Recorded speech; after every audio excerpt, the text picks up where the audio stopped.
And welcome back to Metropole Sports Center. My name is Nation Owano. As I had promised in the first part of the show, on this second segment of the show, I was going to be joined by our resident analyst, that is Erick Shilenje, to make sense of some of the issues or some of the topical issues that are going on in the Kenya Premier League, the English Premier League, and Serie A, respectively. First matters first, we are going to be talking about the Kenya Premier League, and there seems to be a lot of changes going on in the Kenya Premier League. That is because some of the teams that probably at the beginning of the season we thought were not going to be having a good season seem to have turned the tables and are performing very well. One notable team that we would like to talk about at this point was AFC Leopards, a team which seemed to be struggling in the previous season, that is the season 2019-2020, and also Gor Mahia wrangles that have in a way affected the performance of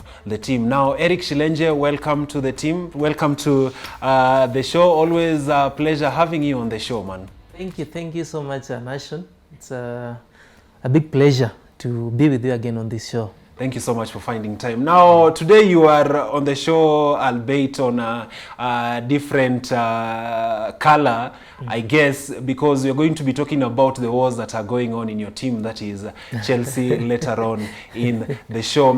If you're following the show, you remember then at the beginning of the season 2020-2021, we were having a discussion about the performance of Chelsea in this coming season, and they seem to be faltering at the moment, but that's a conversation we are going to be having as the show progresses. Erick Shilenje, as the season started, nobody expected AFC Leopards to be performing the way they are. I mean, this past week they managed to beat KCB.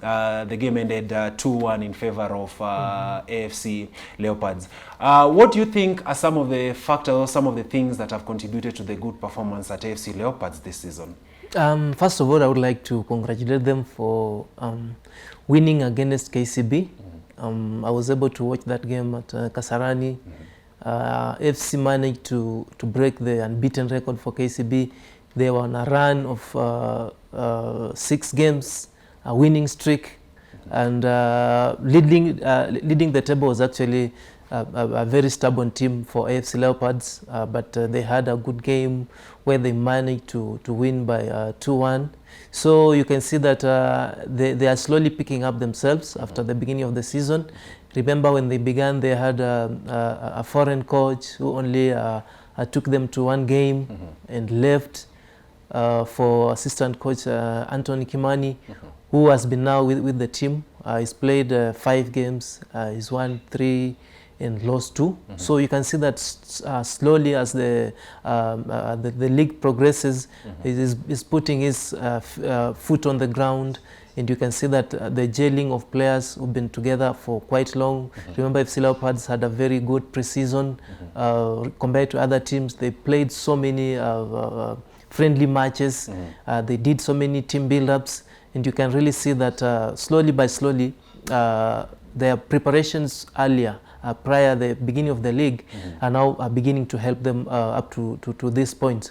And I will not be surprised if they do perform better than this, though their game has not picked up very well the way you would expect them to flow, to be very smooth with the ball. But you can see that despite all that, they are grinding results, which helps a team which is at that point of level. Okay. Yeah. Part of the conversation that probably I was having with you just before the coach left AFC Leopards, you remember just before when the season was starting, was to either maintain Anthony Kimani as the coach or to go foreign. That was what we were discussing. Yeah. Based on the results right now, because I don't know, I'm not sure, I'm not privy to what is going on to AFC Leopards, but you've seen it in local clubs that irrespective of how they're performing, the management always has a way of introducing a foreign coach into the mix. Sure. So do you fancy that we should maintain, or AFC Leopards should maintain Anthony Kimani as the coach? Of course, that is something that I usually look up to. As a sports enthusiast, a sports journalist, having been watching these games, following these Kenyan teams, it is evident that the local coaches perform better than the foreign coaches because mostly they understand the dynamics of the game. Most of them have played in this league. They know what it means to coach in this Kenya Premier League. And you can see with the examples of Gor Mahia, they hired a coach who had no papers. He didn't qualify to handle CAF matches, and they were forced to use go back to the local local coach. Sure, yeah. Pamzo is a Posta Rangers coach. He came in, and despite all the problems they had, he performed because he was able to make it to the second round of the preliminaries. So whereas their foreign coach wasn't even able to step on the touchline because of non-qualifications. So in most cases you'll find that these foreign coach who come from Europe coming to Africa, they just come to better their skills here so that they can be able to find better teams abroad. Yeah, so they sort of look at it as a scouting opportunity for them. Exactly. To do well so that they are spotted by other teams. Yeah, they come to scout players. It is also some kind of internship for them. So you'll find that they want Africa, a place where maybe there is less competition, where the football levels are a bit low because they can't match with the best that is actually in Europe. That's why they come to Kenya. You'll find them, they've gone to Tanzania, to South Africa, they just come around all these African countries. But you can see that their output, if you measure them with the expectations, it doesn't add up. So for me, I always root for the local coaches because they do understand these teams well, and if given time, if given the support that they need, they can do better. Because once you bring in a foreign coach, he demands a lot of money. He demands, in salaries and other working conditions. He needs to come with his own team of assistant coaches, and there is so many at stake for you to maintain up this coach. And when they want to leave, they have no notice. They come up with some fake excuses and leave the club, at a very bad stage. So it's better we do focus on nurturing the local coaches. Okay. Yes. We won't finish talking, or we won't wrap up the conversation about the Kenya Premier League without talking about the wrangles or the wars that are going on at Gor Mahia Football Club. Just in case there's somebody who's watching the show and would like to understand how the development has been up to this particular point, has there been any lead, or have they made a breakthrough in terms of the financial problems that they're having? Remember, the season was starting, they were having a problem with FKF on whether to sign the deal with StarTimes. Where does that whole conversation stand as you're talking right now? As it stands now, it seems the ice was broken because Gor Mahia have been able to honor their matches, the Premier League matches. They played 5 games so far. So it seems all is well with the FKF deal. Remember when the deal came, there was confusion in the Gor Mahia camp with the leadership because the club chairman, Mr. Ambrose Rachier, was not satisfied with the deal. Maybe he wanted some more understanding. But the team SG, Secretary General, that is Sam Ochola, went ahead to sign the deal. And FKF was able enough to recognize his signature and said Gor Mahia was now part of the KPL teams. So there was that friction between the two camps, no understanding, no seeing each other, which was able to flow into the playing units.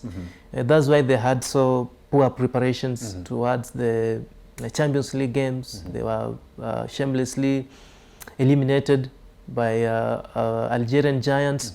So you could see that such a kind of things were able to affect their game. That's why they were eliminated from Africa Champions League. But as of now, given that they have now been able to play 5 games, it seems they've agreed to the conditions of the StarTimes deal that was presented to them earlier. And I do expect them to play better I expect them to settle because at the moment Gor Mahia should not be having issues or complaints with money because there is sponsorship. There is sponsorship from BetSafe for their shirt. Yeah. There is sponsorship from Betking for the league. Yeah. There is sponsorship from StarTimes for broadcast. So there is some good money that can aid the club. It only needs that their leaders can put together their mind and realize what are the priorities of the team, realize what can they do for the team with the little money they have. I know it might not be enough for a team like Gor Mahia because it has a very huge budget, but what they have, how can they utilize it and maybe source for more funds? Okay. We see even in developed football nations, even the European nations, the monies that come from the league sponsors are not usually enough to run a team, but a team has to make its own initiatives to get money elsewhere. They need to look for other sponsors through maybe the shirt, because you can see the shirt has more than one sponsor. So there are so many ways of a team creating revenue. They shouldn't lay many excuses on the federation, that the federation should give them more sponsorship or more money. No, a team has to find its own way of getting money. Okay. Yeah. And at the center of all the wars that we have, not only for Gor Mahia, AFC as well at one point or another, or other Kenya Premier League teams, at the center of it all has been the whole issue of leadership. Yes. As we wrap up that conversation, as a football enthusiast, I know your heart burns for football, specifically Kenyan football. Your heart burns whenever you find something that hinders you either going to watch a football match or affects the performance of a team. Do you think there's a time that you're ever going to run away from all these leadership problems that we have in the respective teams? For me, I'm always optimistic, Nation.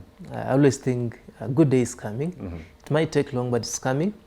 And my plea has always been to the club leaders, those that vie for the club leadership, the chairman, the secretary generals.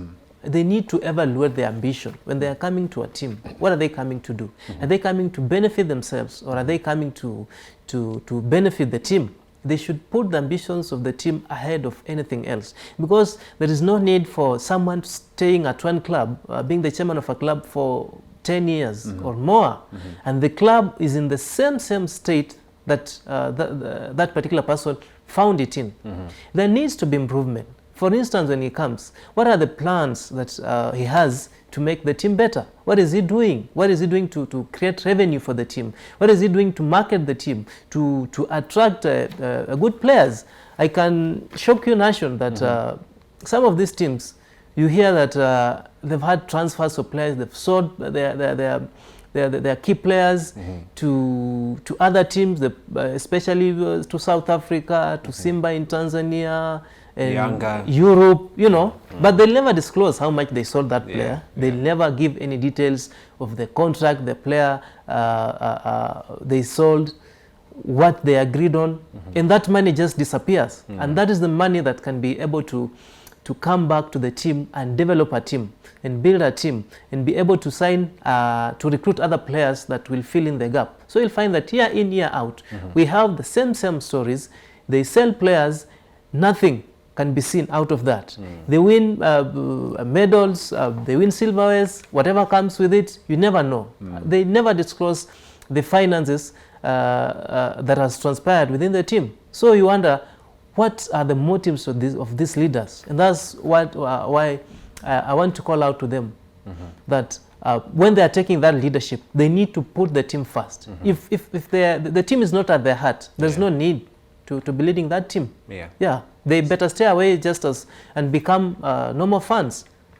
So that they can just watch football at the comfort of their homes. Exactly. Shilenje, I know if we continue the conversation about football leadership in Kenya, it's something that will go on and on for the next couple of days or years, not to mention.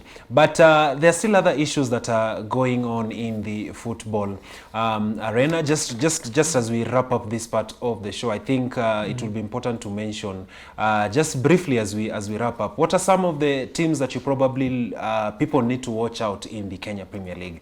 From my point of view, I think some of the things that the team that people need to watch out for, Kariobangi Sharks, and a player known as Erick Shilenje. What are some of the teams that you probably think people need to watch out for in the Kenya Premier League? Possibly, as you said, Sharks. They have a top striker in Kapaito, scored 11 goals, 8 matches. That is a very wonderful return for a Kenyan striker. For long, the league has been lacking goals, been having issues that a top scorer has 14 goals, a top scorer has 15. You see, those kind of figures.